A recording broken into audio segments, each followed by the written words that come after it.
Olá, essa é a segunda parte da aula 9.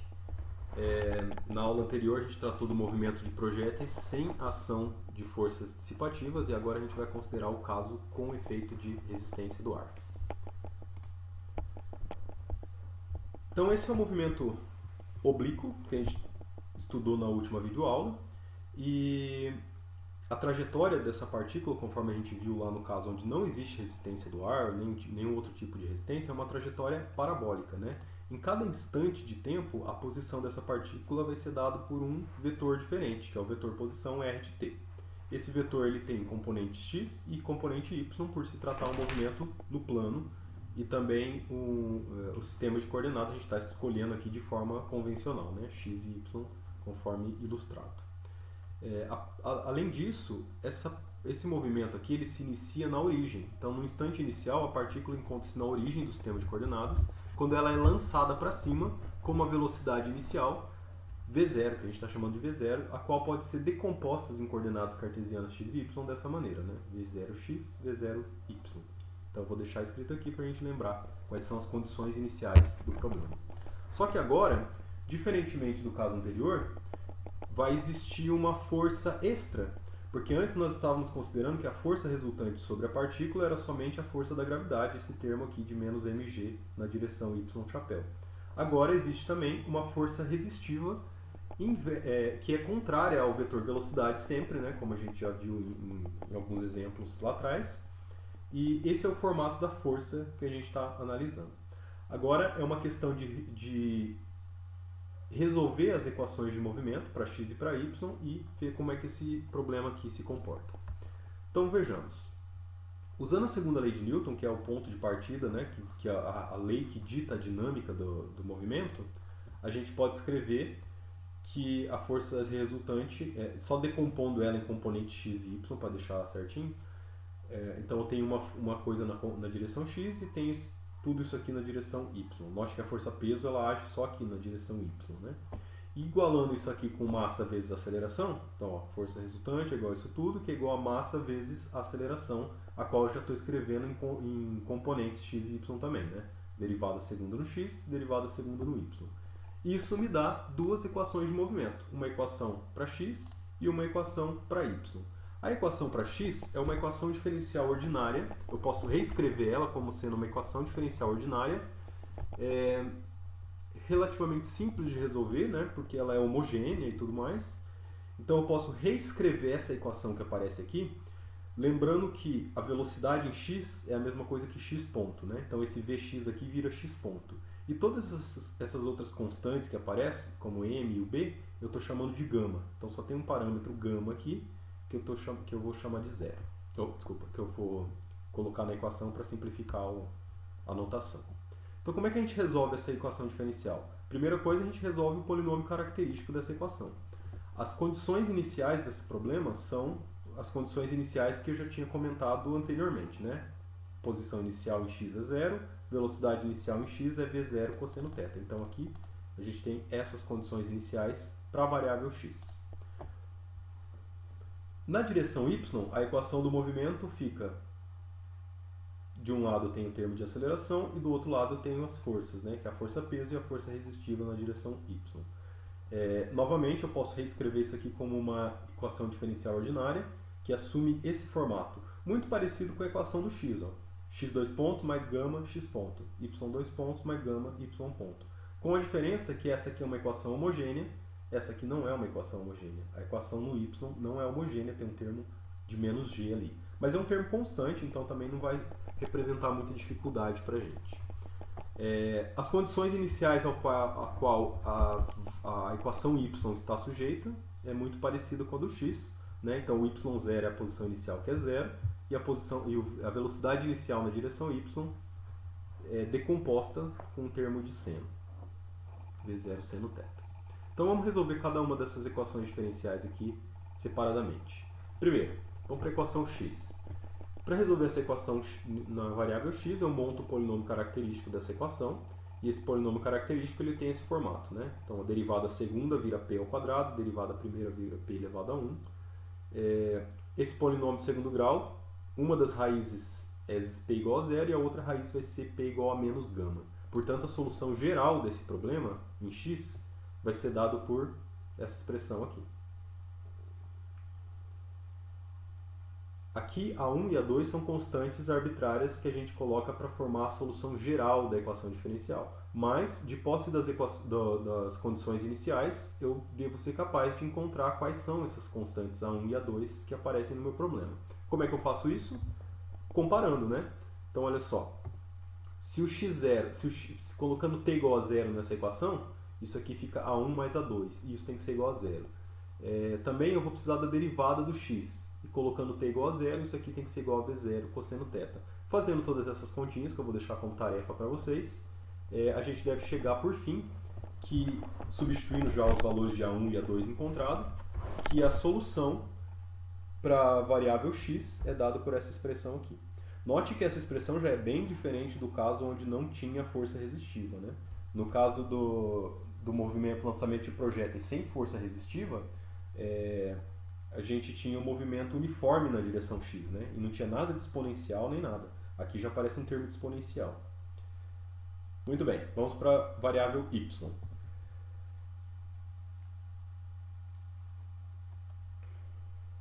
Desculpa, aqui é só para...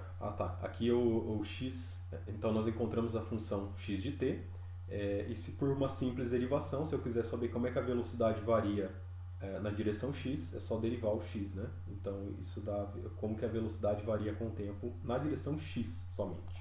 Agora sim, como é que a gente encontra a solução da equação y? A parte homogênea dessa equação é idêntica à parte da equação x, né? Note que ela tem a mesma cara. Então a solução homogênea da equação do y vai ser idêntica à do x. Mas tem um termo não homogêneo aqui, por isso eu vou precisar de uma solução particular, de tal maneira que a solução geral da equação vai ser uma solução homogênea mais uma solução particular. Como eu já sei qual que vai ser a homogênea, vamos nos focar aqui em encontrar a solução particular.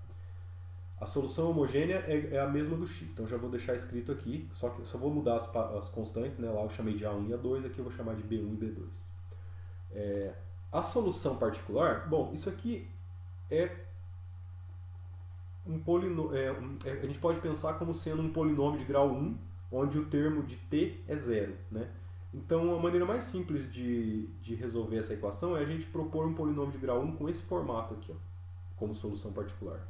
E aí, ajustando esse parâmetro alfa aqui de forma conveniente, a gente pode ver que, de fato, isso aqui pode ser solução da equação diferencial se a gente escolher o alfa de maneira apropriada. Como é que a gente faz isso? Bom, se o y particular é isso, o y ponto vai ser só alfa e o y2 ponto vai ser 0.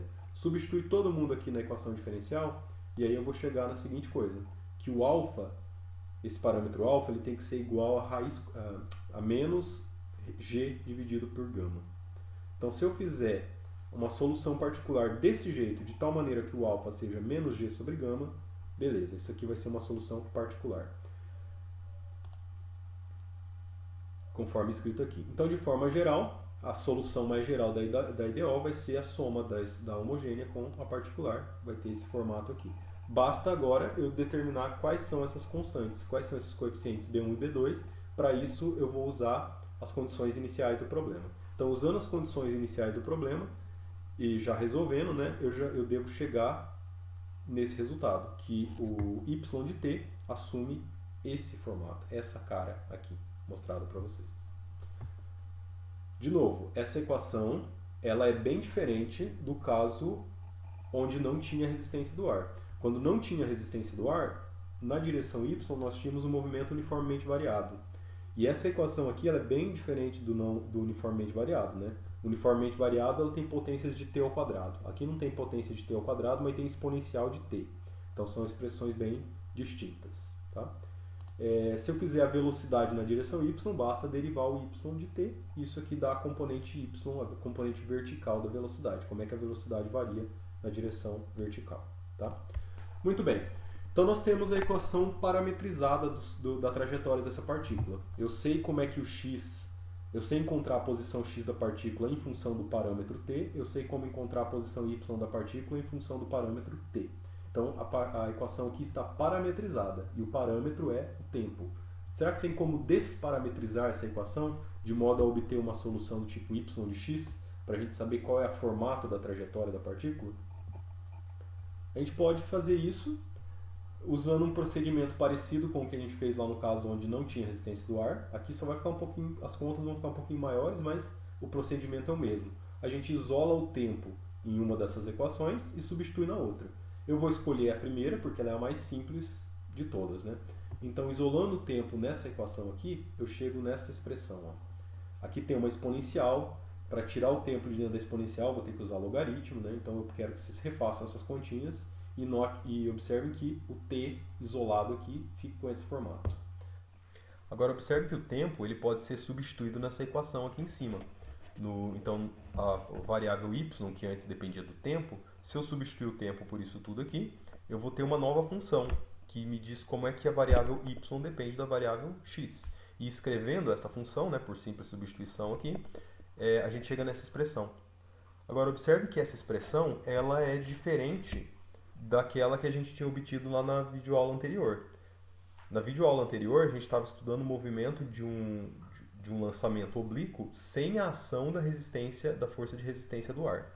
Agora, quando a gente leva em consideração a força de resistência do ar, a solução ela é modificada. Então, o que antes era uma parábola, agora assume esse formato aqui, que é uma função um pouco mais complicada, né? Ela depende da variável x linearmente e também depende do logaritmo da função x, né? Então, seja lá o que for isso aqui não é uma parábola. Mas a gente pode fazer um gráfico e ver como é que é o formato dessa trajetória, como é que é o gráfico dessa função aqui. E fazendo esse gráfico, a gente vê que o comportamento dessa função é esse desenhado aqui. Observe que essa trajetória aqui ela é bem parecida visualmente, pelo menos visualmente falando, né, com uma parábola. Então, é mais ou menos o que a gente esperava ver, né? Só que isso aqui não é exatamente uma parábola. Embora visualmente pareça, se a gente fizer um gráfico comparativo, a gente consegue perceber que a diferença é bem grande. Então, eu vou fazer esse gráfico aqui, ó, que representa qual deveria ser a trajetória da partícula caso não houvesse resistência do ar. Então, foi isso que a gente estudou na última videoaula. A gente viu que a trajetória era uma trajetória parabólica, conforme ilustrado aqui nessa linha pontilhada em azul. A função que descreve esse gráfico aqui é esse daqui. Muito bem. Também, agora a gente sabe que quando uma partícula está sim sujeita à ação da resistência do ar, a função que descreve o comportamento dela é esse daqui. Só que quando a gente faz um gráfico, a gente percebe algumas similaridades, né? É bem claro que essa trajetória aqui representa uma deformação da trajetória da parábola, né? Essa parábola ela é deformada até chegar nesse formato aqui, isso devido à ação da resistência do ar.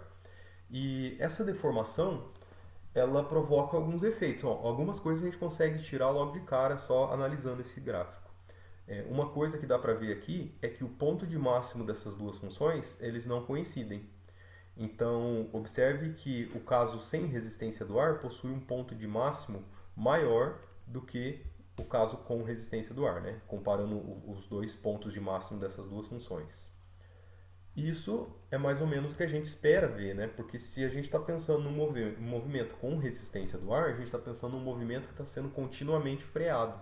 E se esse movimento está sendo continuamente freado, a gente espera que a distância percorrida ou a altura obtida seja de fato menor do que se não houvesse resistência alguma, né? A mesma coisa acontece aqui no alcance máximo, né? O alcance horizontal é maior quando não existe resistência do ar. Com resistência do ar, ele atinge um valor um pouco menor pelo mesmo motivo, né? Um movimento que está sendo continuamente freado, portanto, vai percorrer uma distância menor. Então a gente consegue ver claramente essas diferenças. Só que lidar com essa função aqui, para a gente calcular de fato a altura máxima e o alcance máximo, é um pouco trabalhoso, porque isso envolveria resolver uma equação dessa função aqui, encontrar as raízes dessa função aqui. E aqui a gente tem uma mistura de duas coisas, né? A gente tem um termo que é linear e tem um termo que depende do logaritmo da função. Então, resolver essa equação aqui de modo geral é um pouco complicado. Diferente dessa daqui, né? Que a gente tem um termo de x e tem um termo de x ao quadrado. Bom, tem uma fórmula para resolver isso aqui, que é a fórmula de Bhaskara, né? Agora, não tem fórmula de Bhaskara para esse tipo de equação. Esse tipo de equação aqui é chamado de equação transcendental. Envolve dois tipos de funções elementares distintas e, em geral, é difícil de resolver. Então, é difícil lidar com essa função. Embora ela forneça o resultado exato da equação da trajetória, trabalhar com ela é um pouco complicado. Então, uma coisa que a gente pode fazer é algumas aproximações. E se a gente considerar, por exemplo, que uma partícula está sim sobre a ação da resistência do ar, só que a ação da resistência do ar não é algo muito expressivo. Vamos considerar que a resistência do ar não influencia tanto assim no problema, que seria um meio termo, né? Antes a gente estudou o caso sem resistência do ar, agora a gente estudou com resistência do ar. E se a resistência for pequena, não for muito grande, né? O que a gente pode inferir sobre o resultado obtido aqui? Bom, a gente pode fazer algumas aproximações. Primeiro, esse é o formato exato, solução exata, analítica do problema que a gente resolveu. Só que eu posso usar algumas expressões, algumas aproximações de cálculo numérico que podem ajudar a gente a entender essa função aqui.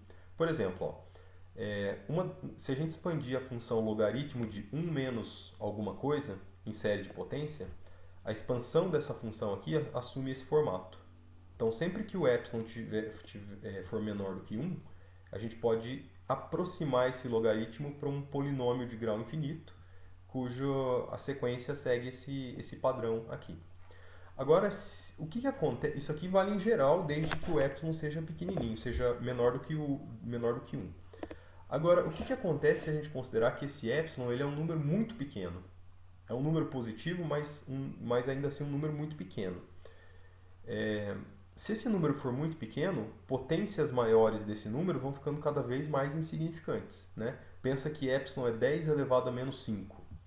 Quando a gente pega 10 elevado a menos 5 ao quadrado, isso dá 10 elevado a menos 10, que é um número muito pequeno.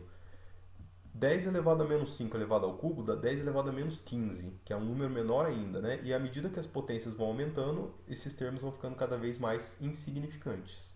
Só que, então a gente pode considerar como boa aproximação que o logaritmo de uma função ela é só os primeiros termos da sequência, porque os próximos vão ficando cada vez mais desprezíveis. Isso fornece uma boa aproximação para a gente lidar com esse problema. Só que desde que a gente garanta que esse epsilon aqui seja um número muito pequeno. Então essa aproximação ela é tão boa quanto menor for o epsilon, tá? No caso da função que a gente está analisando, o que faz as vezes dessa variável aqui que eu estou chamando de epsilon é esse número todo aqui, né? Gama x sobre v0 cosseno θ. Então significa que esse logaritmo aqui ele pode ser expandido em série de potência e assume esse formato aqui. Tem muitos termos nessa sequência. Mas se a gente considerar o caso em que o gama é muito menor do que 1, ou isso equivale a dizer que o parâmetro da força resistiva é muito pequeno comparado com a massa da partícula. Então, quando esse aqui é o caso, quando a gente está pensando numa partícula que tem uma massa muito grande comparado com a resistência do ar que ela está sofrendo, a gente pode dizer que esse termo aqui num todo ele é pequenininho, né? Quando esse gama é muito pequeno. Então, essa aproximação aqui, ela envolve somente os primeiros termos dessa expansão. E se a gente pegar só os dois primeiros termos, o termo que envolve x e o termo que envolve x ao quadrado, né? Termo até segunda ordem. Eu tenho essa aproximação aqui. E substituindo essa aproximação aqui na função que descreve a equação do movimento, no lugar de ln disso tudo, eu vou colocar esse termo aqui. Eu vou chegar, substituindo isso aqui, nessa continha aqui. Simplesmente substituir. No lugar de ln, a gente troca por isso daqui. É uma conta um pouco... assusta um pouco, né, o tamanho dela e tudo mais. Parece não ter simplificado em nada o movimento, mas se a gente começar a analisar esses termos aqui, a gente consegue perceber algumas coisas. Primeiro que esse termo aqui e esse termo aqui, eles se cancelam. Você vê, eles não são exatamente iguais, né? Mas tem umas constantes multiplicando aqui fora ainda, então a gente tem que fazer essas multiplicações primeiro. E comparando, a gente consegue perceber que esse termo e esse termo eles desaparecem. De modo que vai sobrar somente dois termos nessa equação. O primeiro termo, que é esse termo aqui, tangente de θ vezes o x, e o segundo termo, que é o termo que envolve a variável x ao quadrado. Então, ajeitando e deixando essa equação aqui bonitinha, fazendo as simplificações possíveis, a gente chega nessa aproximação. Só que essa aproximação aqui, é exatamente o resultado que a gente tinha no caso onde não havia resistência do ar. Então olha que legal, se a gente pegar essa função que envolve resistência do ar e considerar uma aproximação até termos de segunda ordem, o que a gente vai obter é a solução do caso onde não tinha resistência do ar, que é aquela equação que a gente já tinha discutido lá atrás. Ó. Quer ver? Deixa eu só voltar para vocês verem que é a mesma função. Essa daqui. Ó. Aqui apareceu meio errado, deu um problema aqui na hora de aparecer o x, mas é um x isso aqui, ficou meio borrado. Tá. Então essa é a aproximação. Mas você fala, tá, é uma aproximação legal, a gente viu que também condiz com o resultado que a gente já conhecia, só que então não vale a pena, né? Para que a gente vai fazer toda essa contaiada para depois chegar no final e a gente aproximar para uma coisa que a gente já sabia, né? Pra aproximar para algo que a gente sabe resolver de uma maneira bem mais simples. Então fazer esta aproximação aqui não me diz muita coisa. Então uma coisa que eu posso fazer para melhorar o meu entendimento eu vou considerar mais termos da equação. Lembra que eu peguei só os 2 primeiros termos da expansão do logaritmo? Agora eu vou pegar os 3 primeiros termos e vou ver o que isso muda na expressão. Então fazendo isso, fazendo todas as simplificações já e tudo mais, que aliás eu espero que vocês refaçam todas essas continhas e mostrem que esses resultados estão corretos, eu chego por fim nesta conta aqui, nesse resultado. Então veja, os 2 primeiros termos que estavam lá são os mesmos, né? Antes eu tinha feito até segunda ordem, então eu tinha só esses 2 primeiros termos aqui. Agora eu tenho um próximo termo que é o termo de x ao cubo. Então, essa equação me diz que o formato aproximado da trajetória é um formato de um polinômio cúbico, onde os 2 primeiros termos são os que a gente já tinha antes, e tem esse terceiro termo aqui que depende explicitamente do gama. Então note que a única dependência do gama que aparece nessa função é aqui. Então o gama ele controla somente o termo de x ao cubo nessa expansão. Os 2 primeiros termos, de x e x ao quadrado, eles são controlados pelos parâmetros iniciais. Ó. Velocidade inicial, o ângulo de lançamento, é só disso que depende, né? O ângulo de lançamento e tudo. Aqui depende, além dessas variáveis, também do parâmetro da força resistiva, que é a variável gama, né? Que a gente está chamando de gama. E aí a gente pode plotar essas 3 funções para a gente comparar o resultado. Ó. Antes, eu havia feito a curva sem resistência do ar, que é a parábola, né, que a gente já tinha estudado na videoaula anterior. Depois eu tinha feito a solução exata, que é aquele formato, aquela função que envolve o logaritmo, que é essa curva aqui em laranjado. Agora eu estou fazendo o gráfico desta função aqui, que é a aproximação. Usando o gráfico, a função de aproximação, fazendo o gráfico dessas 3 coisas juntos, note que eu tenho essa curva em verde aqui. Note que essa curva em verde, ela não é exatamente igual à curva em laranjado, porque é uma aproximação, né? Então a gente não esperava que fosse ser perfeito mesmo. Só que ela é bem parecida com a curva em laranjado, né? Então observe que essa curva em verde aqui, ela fornece quase que, com uma ótima aproximação, os resultados que a gente poderia tirar a partir da curva em laranjado. Só que a curva em laranjado é muito difícil de lidar com ela matematicamente. E a curva em verde, a equação matemática dela é um polinômio de grau 3. E um polinômio de grau 3 já é muito mais fácil de lidar que um logaritmo, né? Então a gente já consegue fazer alguns cálculos, algumas previsões, usando esta aproximação. E que é uma excelente aproximação, aliás. E ela é tão melhor quanto menor for o parâmetro gama. Então a gente consegue ver aqui que tem uma diferença, né? Ela não é perfeita. Essa perfeição aqui ela pode ser melhor ou pior. Quem que vai dizer se é melhor ou pior? É o valor do parâmetro gama. Se o parâmetro gama for muito, muito, muito pequenininho, essas 2 curvas vão ser muito próximas mesmo uma da outra. Agora, se o gama não for tão pequeno, não for tão desprezível assim, aí essa aproximação aqui ela vai ficando cada vez pior. Eu vou pedir como exercício, em uma das listas que eu mandar para vocês calcularem a altura máxima e o alcance máximo desse problema. Usando para isso, claro, a aproximação, né? Porque eu já sei calcular a altura máxima e o alcance máximo no caso em que não existe resistência do ar, que são essas 2 linhas em azul aqui no gráfico. Eu quero que vocês calculem com a ação de resistência do ar, só que usando aquela expansão, aquela aproximação que facilita bastante o cálculo. E comparar os 2 resultados. Então, comparar a altura máxima com resistência e sem resistência do ar, né? O que muda? Quanto que muda de um para o outro? A mesma coisa para o alcance. Comparar o alcance máximo com e sem resistência do ar e ver qual que é essa diferença aqui. Ok?